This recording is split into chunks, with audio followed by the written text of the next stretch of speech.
You wake up in the morning with that same heavy feeling in your head, maybe a tight neck or a little wave of dizziness that seems to come out of nowhere. You take your blood pressure pills exactly like your doctor told you. You try to be good, and yet every time you sit down at the pharmacy machine at CVS or Walgreens, the numbers glare back at you: 150, 160, sometimes even higher. It's frustrating. It's scary. And after 60, a lot of us live with that quiet fear of the silent killer, a stroke, heart attack, wondering if the next spike in blood pressure will be the one that changes everything. Most people are told the same two things over and over. We might need to increase your dose and you should walk more. But what if I told you that one of the fastest ways to help calm your blood pressure is not in your chest, not in your arm, and not in another pill bottle? It's down in your legs.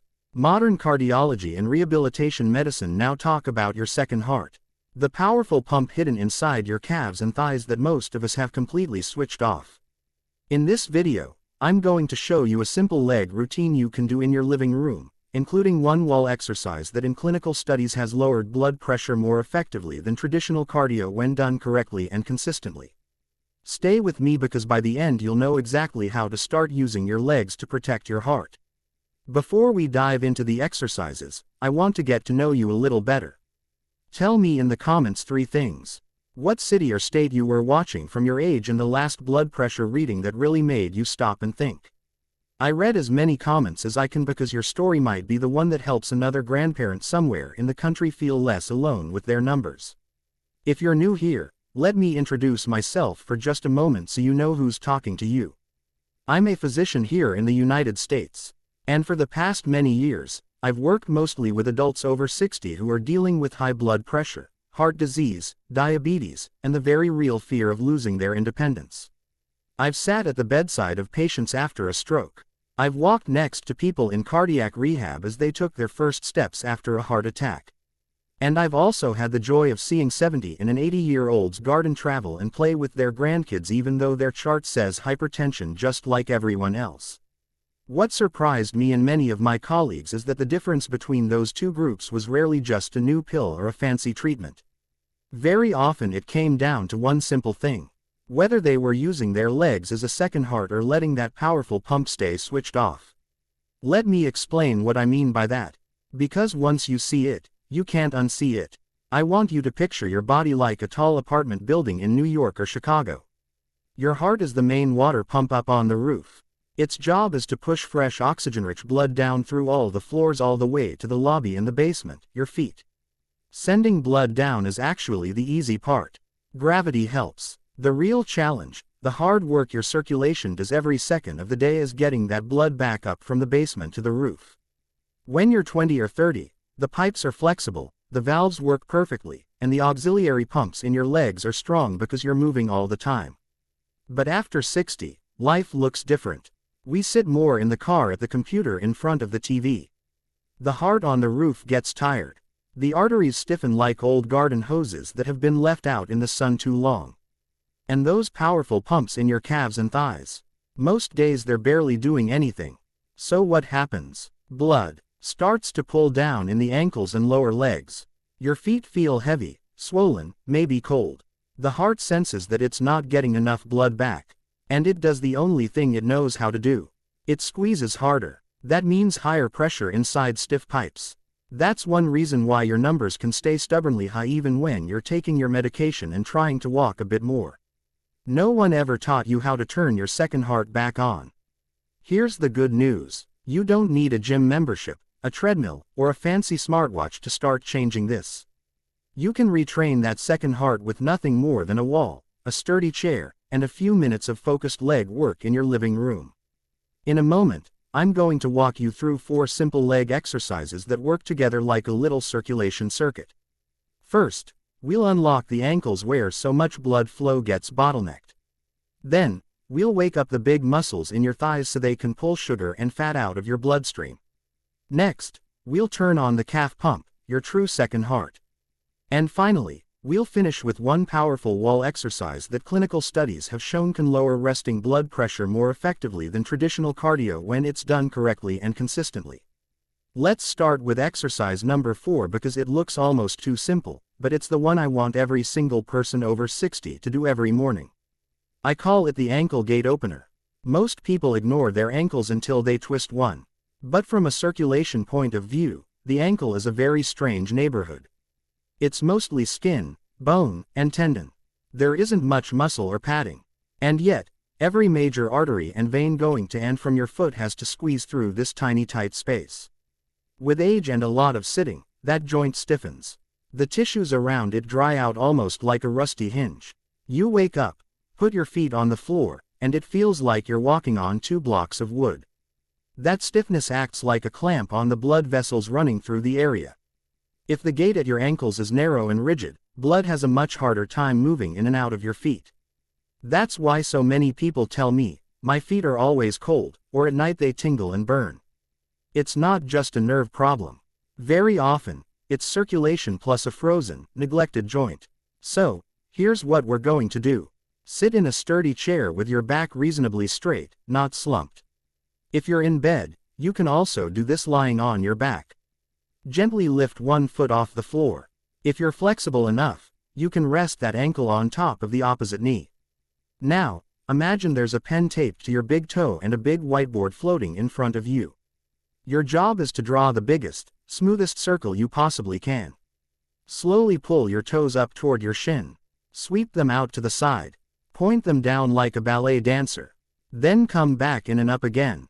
That's one slow circle. Give me 10 circles clockwise, then 10 circles counterclockwise on that side.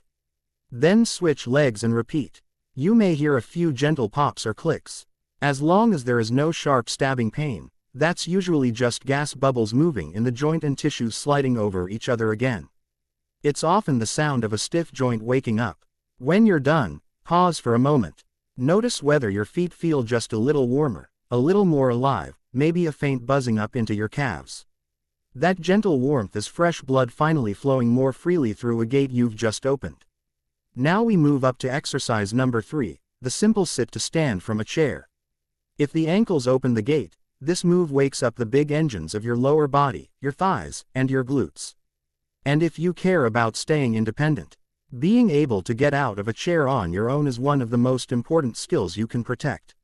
Here's the problem I see every week in clinic. People start using their arms, the table, even another person's hand, just to stand up.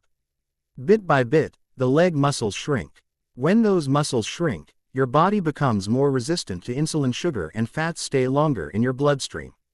Your blood becomes thicker and your heart has to push harder to move it through stiff arteries. The opposite is also true. When you stand up and sit down with control, those big muscles in your thighs act like giant sponges. They pull sugar and fats out of the blood to burn as fuel. The result over time is smoother circulation and less pressure on your blood vessels. Let's set it up. Choose a sturdy chair, not a soft couch. And if you're nervous, slide it back against the wall so it can't move. Sit toward the front edge with your feet flat on the floor about hip width apart. Lean your chest slightly forward as if you're bowing politely and press through your heels to stand up. As you rise, breathe out through your mouth. Stand all the way tall. Then slowly lower yourself back down as if you're trying not to make a sound when you touch the chair. That slow trip down is where much of the strength is built. If you're very unsteady, you can place a table in front of you and rest your hands on it for support. Over time, your goal is to cross your arms over your chest and rely only on your legs. Start with 10 repetitions, rest for a full minute, then do a second round of 10 if you can. Done daily. This one move can make stairs, getting out of the car, or using the bathroom on your own feel easier. And that takes a huge weight off both your heart and your family. Now, it's time for exercise number 2, the one that goes straight to your so-called second heart, your calves. If you've ever noticed your ankles puffing up by the end of the day or felt that heavy swollen feeling in your lower legs, this exercise is for you.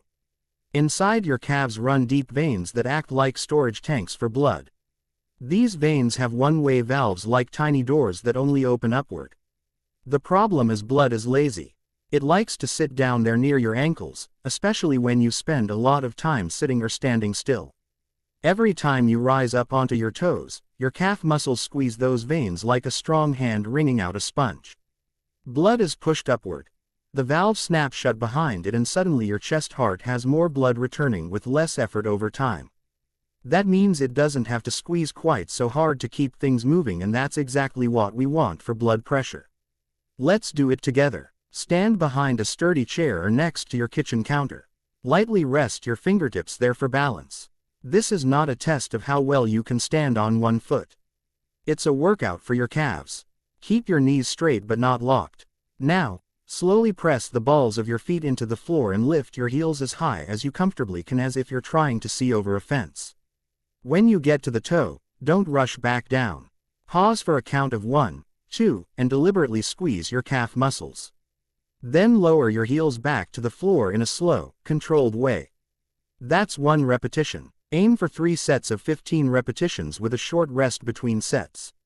If 15 is too much at first, start with 8, 10 and build up. If both legs together feel easy after a few weeks, you can progress by doing the same movement on one leg at a time while holding the chair. What should you feel? A warm, burning, slightly tired sensation in the back of your lower legs by the end of each set. That good burn is your calves waking up and the blood finally moving.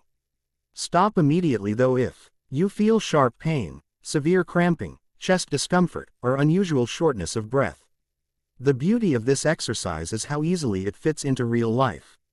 You can do calf raises while you brush your teeth, wash the dishes, or wait for your coffee to brew. Think of every set as a little thank you note from your legs to your heart. We've got your back. You don't have to do all the pumping alone. And now we arrive at exercise number 1. The most powerful move in this entire routine. If you only remember one exercise from this video, let it be this one. The walls it held in place without moving. It looks almost too simple, but large studies have shown that this kind of isometric leg work, where your muscles are working hard without actually moving, can lower resting blood pressure more than traditional walking programs when practiced regularly. Let me explain what's happening inside your body when you do it. When you slide your back down a wall and hold that invisible chair position, the muscles in the front of your thighs switch on and stay on. They squeeze the blood vessels in that area just a little, reducing how much blood can flow through while you're holding. Your brain notices, hey, oxygen is getting a bit low down there, and prepares a response. Then when you stand back up and release the position, blood rushes back into those muscles. In response to that sudden change in flow, your blood vessels release a powerful natural chemical called nitric oxide. Think of nitric oxide as your body's built-in vessel relaxer. It tells the smooth muscle in your artery walls, it's okay, you can relax and open up. When your arteries relax and widen, your blood pressure drops. Here's how to do it safely. Stand with your back against a flat wall, feet about hip width apart. Gently walk your feet forward about 1.5 feet from the wall, roughly 16 to 20 inches, while keeping your back hips and the back of your head touching the wall. From there, slowly slide your bag on the wall as if you're going to sit on an invisible chair. You do not need to go very low. For most people over 60, dropping your hips just 68 in is plenty. You should feel your thighs working, but your knees should not scream at you. Look down quickly. Your knees should be above your ankles, not jutting way past your toes, and they should not collapse inward toward each other. Once you find a comfortable working position, start your timer. If you're just starting out, aim for 20 to 30 seconds. Focus on your breathing. Inhale slowly through your nose. Exhale gently through your mouth. Do not hold your breath. Holding your breath under strain can actually spike your blood pressure in the moment, the opposite of what we want. When your time is up, press your hands lightly against the wall or your thighs and slide yourself back up to standing. Take a few steps around the room and notice how your legs feel, a little shaky, a little warm. That trembling is your nervous system and your muscles getting stronger together. Over the weeks, you can build up toward 45-60 seconds. And eventually, if your doctor agrees and you feel safe, up to several rounds of longer holds with rest in between. But there is no rush. The goal is consistent practice, not suffering. Stop immediately if you feel chest pain, severe dizziness, intense knee pain, or any symptom that worries you. And if you have very high blood pressure, serious heart disease, or significant knee problems, talk with your own doctor before pushing this exercise. This one move might only last half a minute at a time, but the payoff can be minutes and hours afterward, where your blood vessels are more relaxed and your pressure is calmer. All thanks to a simple conversation between your legs and your heart. Let's take a moment to put all of this together. With ankle circles, you are opening the gates at the very bottom of the system, freeing up stiff joints so blood can move in and out of your feet instead of getting stuck in a narrow, rusty doorway. With the sit to stand, you're training the big muscles in your thighs and hips to act like metabolic sponges, soaking up extra sugar and fat from your blood so it flows more easily and keeping you strong enough to get out of a chair or car on your own. With calf raises, you're firing up your second heart, the calf pump that literally squeezes blood back towards your chest so your main heart doesn't have to work as hard. And with the wall sit, you're using a short burst of isometric effort to trigger nitric oxide, that powerful natural signal that tells your arteries to relax and open. Medication is crucial and life-saving for many people. I am not asking you to throw your pills away. But pills alone don't retrain stiff joints, weak muscles, and sleepy leg pumps. And casual walking, while healthy, often isn't enough load to rebuild what age and sitting have taken from your lower body.